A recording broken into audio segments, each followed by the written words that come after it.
We've received quite a bit of interest in my free to be workshop. So to that effect, beneath this video is a link that will give you a description for the workshop. And we've also included a special discount. So if that's something you would be interested in, I would invite you to click that link, and I hope that you would find the course to be quite beneficial.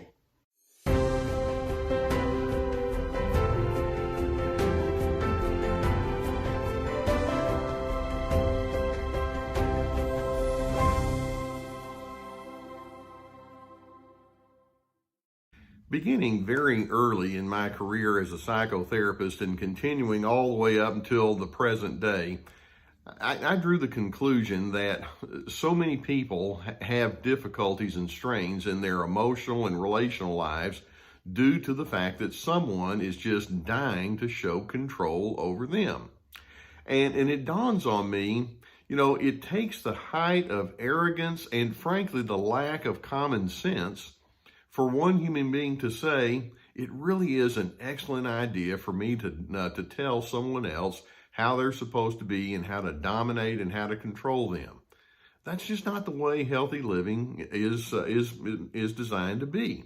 Now, sure enough, it's okay for us to give each other feedback and suggestions and talk about what does and does not work, and we can put that under the category of having good boundaries.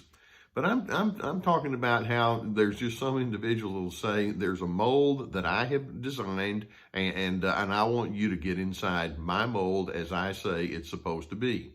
By the way early on, I came up with a little term that I like to use. I call it imperative thinking or imperative communication, that describes how these kind of controlling people communicate with you.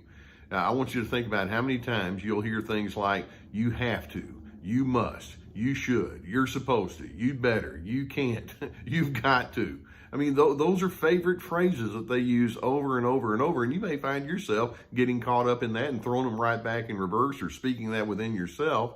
All of that denotes that one human being is saying, I've got to control you.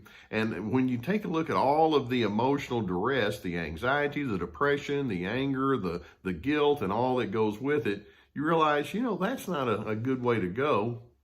And then I want you to think, what would happen if you were to decide, you know what? I'm not going to do that anymore. These narcissistic individuals who feel like they're so entitled and self-impressed that they can control me, I suppose they can continue to think that way, but I refuse to be controlled by the controller. It's not going to happen anymore. What would that be like if you were to declare that, whether you want to say it out loud or you just simply want to say it with your actions? I can promise you that once the narcissist gets wind of this, they're not going to pay you compliments and pat you on the back and say, hey, champ, way to go. I'm for you. Instead, you'll be labeled as an ingrate. You'll be told that you're being rebellious, or you're not a very enlightened person, or you're not a team player, or you're just some sort of an outlier or a nonconformist. But basically, what you would be saying is, all I want is to be free. I want my own sense of peace. I want my common sense to guide the way that I do life. Stop controlling me. Is that such a bad thing for you to declare? Now, by the way, if you do declare that, let's just keep in mind, sometimes after you've done so, the controller is going to come back with a vengeance, and you may collapse in defeat, or you may feel like you have to plead your case over and over so that they'll be okay with your decision. Sometimes you'll hide your desire to not be controlled, and you'll feel like you have to steal freedom, like when they're not watching, I'm going to go over here and just try to be myself. You know what? What if we decided, I'm not doing that anymore? I don't want to be controlled, which means that I'm just going to establish who I'm going to be. Now, this implies a couple of things that I hope that you will be in an ongoing process of honing in on in your own way of life. First, I hope that you're constantly taking a hard look at what your well-conceived ideas of a good life consist of, the values, the principles, the standards that you want to live with, the healthy ways that you want to manage your emotions. And then second, I'm hoping that you can take that thinking that you have and apply it to very specific circumstances so that you've got a well-conceived idea of what the good life looks like. When you know that you have a reasonable manner of doing life, and then you come back and say, please stop controlling me, you're actually making a pretty good combination of thoughts there. And, some folks, they're doing it with such defiance that, they're just trying to go into a counter control mode, and that's not what we're talking about. Basically, what you're saying is, I figured out what a healthy life requires, and it doesn't include all of this controlling stuff. Therefore, I'm not playing that game with any narcissist or anyone else anymore. Now, they're not going to like I say, to go along with you and say, well, how can you and I coordinate better? Instead, I want you to be prepared for what might happen. Once you let it be known you don't want to be controlled anymore, it's going to bring out all sorts of different behaviors from that narcissistic person. First, they can bully you. It's kind of like, I will make you feel regret the day that you ever decided you were going to go against me. They can push their point on you. They'll argue with you over and over and over and just keep asking loaded questions. Why are you doing it this way? Why did you come up with that? Don't you remember you told me this? And on and on and on. It'll just wear you out. By the way, you might ask, and do you join in when they do that? I hope not. They can complain about you to people who matter to you. And in fact, they may make efforts to bring shame upon you. They may reveal intimate details that you've shared with that narcissist to someone else. And in doing so, and it's their way of trying to embarrass you, or they may distort mistakes that you have made in the past. They can openly lie about things that you've done that have not actually happened. Nothing. I mean, there's many times hardly anything is going to stop them from doing something like that. They can accuse you of being crazy. They can say that you have lied to them over and over, and maybe you have. You've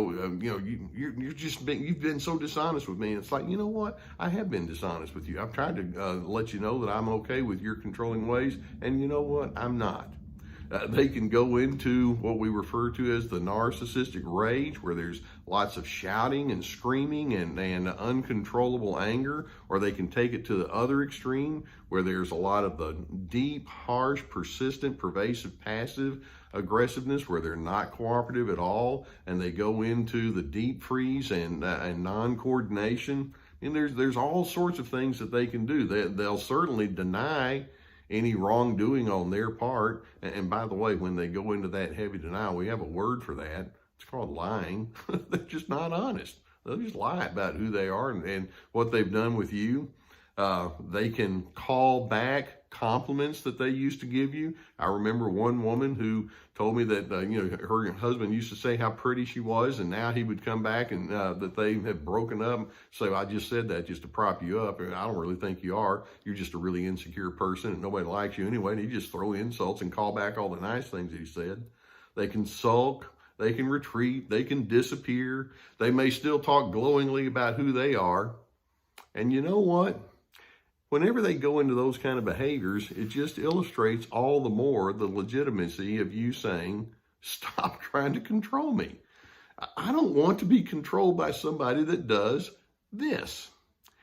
Now, when they do come at you with all of this control kind of stuff, I'm hoping that you can lock in with certain core beliefs that you can hold to down at the very base of your way of thinking. See if you can go along with some of these thoughts. For example, I'm hoping that you can think, my desire to not be controlled is mainstream. It's not a weird thought. I am mainstream. And another thought, it makes no sense for me to lose myself to someone else who's simply a self-absorbed individual. I don't want to do that anymore. And it also makes no sense to lose myself to someone who becomes emotionally unhinged just because I don't fit their mold. Simply put, I want to be respected. Simply put, I want to be treated as someone who's desirable. I want to be treated as someone who has dignity. No apology offered for that.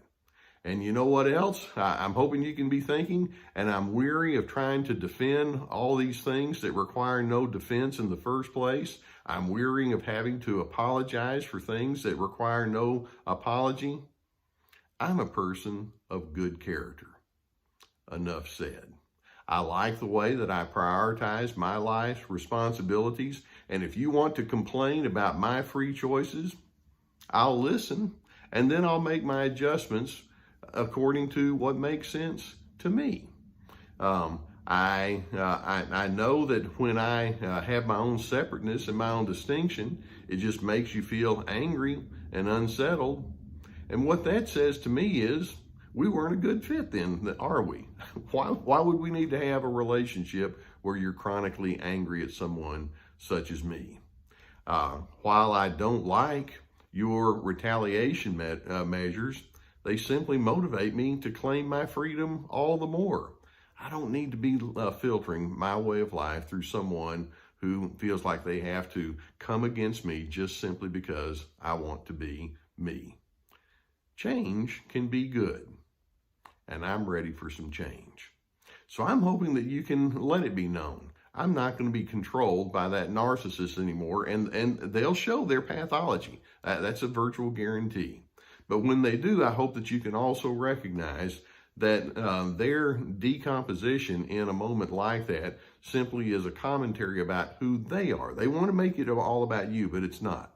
It's a commentary about who they are, the depth of their insecurity, and their off-centered way of thinking, and recognize that that's an indication that these individuals are troubled souls, which underscores all the more, I don't need to let that kind of person control me.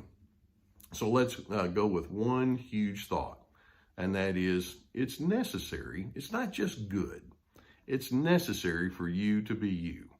And so when you say, I'm not going to let somebody control me, hold on to that thought, move forward, and don't look back. Now, I hope that videos such as this will give you some good stimulus for some thinking. If you've not already done so, I would encourage you to go beneath and hit that subscribe button. And if, in addition, we also have an email list that I would encourage you to sign up for promotions and things like that we have, and discounts, things of that nature for our products. In addition, it could be that you may decide that you'd like to seek some counseling to have someone help sift out these kinds of things. And if you have someone in your immediate area, I would encourage you to seek that person out and get some counseling. If you don't have someone, we've vetted a group that can provide online counseling. I've received good feedback from them. I've been referring, of course, all my career for people to get the counseling they need. And we have a link below that will take you to the online counseling. In addition, we have my Free2Be online course. It's a very broad and extensive course with lots of different modules to it, and videos and thought-provoking questions that go along with every video. In addition, we have our websites, survivingnarcissism.tv, drlescarter.com, lots of resources. I want you to hold on to that notion that says, I don't need to be controlled by someone else. I'm not the best version of me when that happens. And as you're able to hold on to that thought and all that goes with it, I'm hoping that you can find your place of consistency, steadiness, and most of all, I hope that you're able to find your place of peace.